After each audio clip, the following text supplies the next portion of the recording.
Depois da ótima receptividade que eu tive no meu vídeo comparando a arte de Boruto com a de Naruto, chegou a hora de fazer uma versão comparando a arte do Dragon Ball Super desenhada pelo Toyotaro com a do Dragon Ball original desenhado pelo Akira Toriyama, até porque muitos de vocês fizeram pedidos para que esse vídeo acontecesse. E assim, já vou esclarecendo aqui pra vocês que eu não acho que o Sr. Toyotaro tem um desenho que seja ruim não, viu? Tipo, olha esses desenhos, a gente vê que ele desenha personagens em um nível muito bom, principalmente nessas ilustrações avulsas e nas capas. Não dá pra dizer que um sujeito desses desenha mal, até se a gente comparar os desenhos de personagem deles com os do Toriyama feitos com a mesma proposta, eles não ficam devendo muita coisa não. Porém, apesar dele estar ali emulando o traço do Toriyama, eu sempre tive a impressão que Dragon Ball Super não tinha uma arte tão boa quanto o original. E quando eu peguei pra ler o mangá até o arco do Granola pra fazer esse vídeo, isso se acentuou ainda mais em mim. E meu intuito com esse vídeo é debater com vocês o porquê disso. Sintam-se livres para discordar das coisas que eu vou apresentar aqui, beleza? Primeiramente, vamos falar de uma questão que eu considero de menor importância, mas que muita gente adora pegar no pé do Toyotaro, que são alguns erros de anatomia que a gente vê pipocando aqui e acolá durante o mangá do Super. Mas como uma pessoa que desenha anatomias tão bem trabalhadas em alguns casos, comete esse tipo de erro em outros.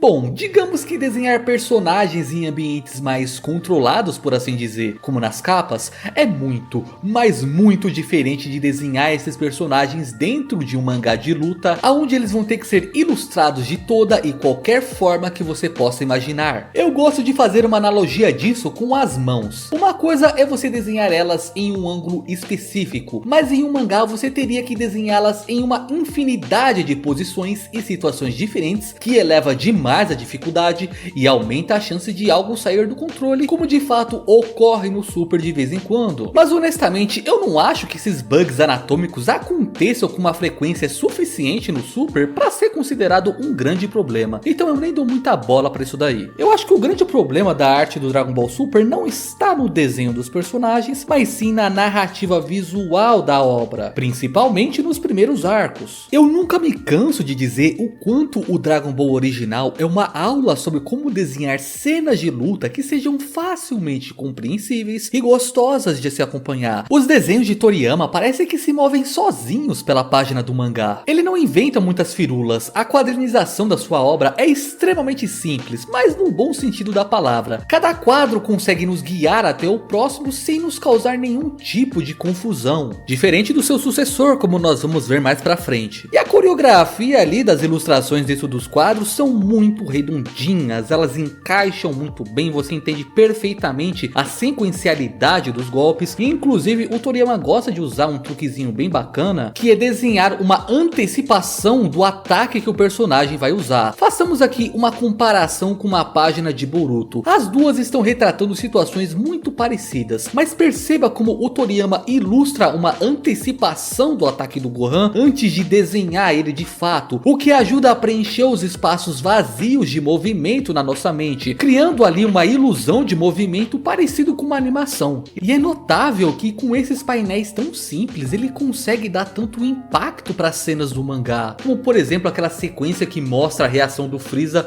quando o golpe do Goku tá indo em direção a ele. É uma sequência muito bem montada. E cara, é tanta pose e tanta composição criativa que o Akira Toriyama conseguiu desenhar, que elas acabam sendo referenciadas em várias outras obras, como o próprio One Punch Man. Agora já o Dragon Ball Super deixa muito a desejar nesses quesitos, principalmente ali nos primeiros arcos. E aí que entra o meu ponto nesse vídeo. O Toyotaro até consegue emular bem o traço do Toriyama e fazer o desenho dos personagens muito bem feitos em boa parte do tempo. Porém, a sua narrativa visual nem de longe é tão boa quanto a do Toriyama. Ao meu ver, a diferença é entre o céu e a terra. As páginas têm muita linguiça em forma de painéis demasiados, balões de fala e imagens de reação que poderiam ser substituídos por painéis maiores mostrando a bodega da luta. Afinal de contas, é muito melhor mostrar do que falar. Os painéis maiores são bons pois permitem a apresentação de ilustrações com composições mais bem trabalhadas, coisa que em quadradinhos minúsculos não dá pra fazer. Outra coisa zoada na arte do Super é que o Toyotaro às vezes faz um uso de linhas de movimento que não são lá dos mais recomendados. O Akira Toriyama usava esse tipo de linha como elas devem ser, como um tipo de suporte de uma forma bem moderada em partes específicas do corpo ou em determinados momentos para dar foco em certas áreas ou guiar os nossos olhos. Porém, tudo em excesso faz mal e o Toyotaro usa essas linhas de uma forma muito exagerada, o que acaba dando uma poluída na arte dele. Apesar dessas linhas serem muito úteis, as pessoas não podem esquecer que existem outras maneiras de se transmitir o movimento. Veja esse exemplo do mangá de Bakemonogatari. Olha a sensação absurda de movimento e impacto que o autor conseguiu passar sem precisar usar praticamente nada de linha de movimento, conseguindo captar perfeitamente o gesto da pessoa recebendo uma bofetada na cara. As linhas de movimento são sim um suporte importante, porém elas nunca vão se comparar a uma boa noção de desenho gestual, lembre-se disso. Agora, voltando aqui para o Super, eu também percebi que o Sr. Toyotaro tem um certo hábito de ficar reciclando as mesmas poses ali durante as lutas. Talvez quem acompanha mensalmente não deve perceber esse tipo de coisa, o que acaba se tornando um probleminha mínimo na minha opinião. Mas essa questão da reciclagem de uma forma mais abrangente é uma crítica forte que o pessoal faz no Super, já que em vários momentos que tem cenas bem desenhadas e com ótimas composições, elas foram pegas diretamente do Dragon Ball clássico. Inclusive o pessoal dá uma zoada falando que o Toyotaro é o ninja que copia, tá ligado? Eu dou risada com esses memes que o pessoal faz. Sinceramente, eu sou do grupo que não encrenca muito com esse tipo de coisa. Eu só acho que é mais interessante você estudar aquela cena, aquela composição, aquela pose pra você entender o porquê ela é tão boa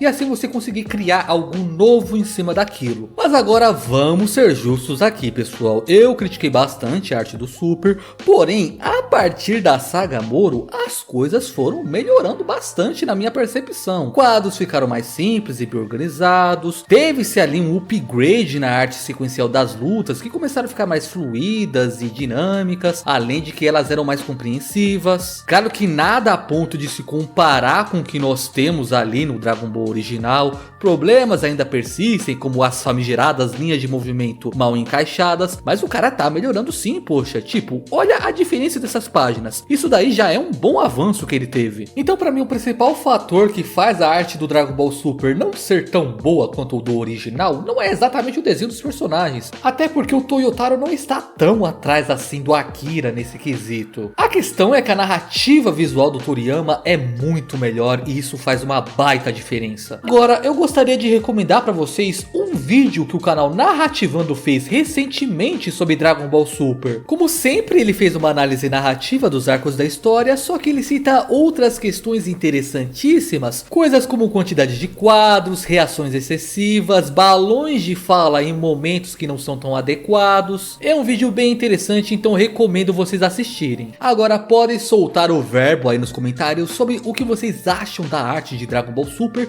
e se vocês concordam ou discordam dos pontos que eu apresentei aqui. Fiquem à vontade. E para finalizar, eu quero dar um agradecimento especial ao Umishi, que foi o último a se tornar membro aqui no canal. Obrigado de verdade pelo voto de confiança, meu bruxo, e também obrigado a todos os outros membros que já me apoiam. Esses últimos tempos eu tenho feito poucos vídeos, mas vou me esforçar para conseguir trazer mais para vocês, beleza? Então basicamente era isso, muito obrigado por assistir até aqui e até o próximo vídeo.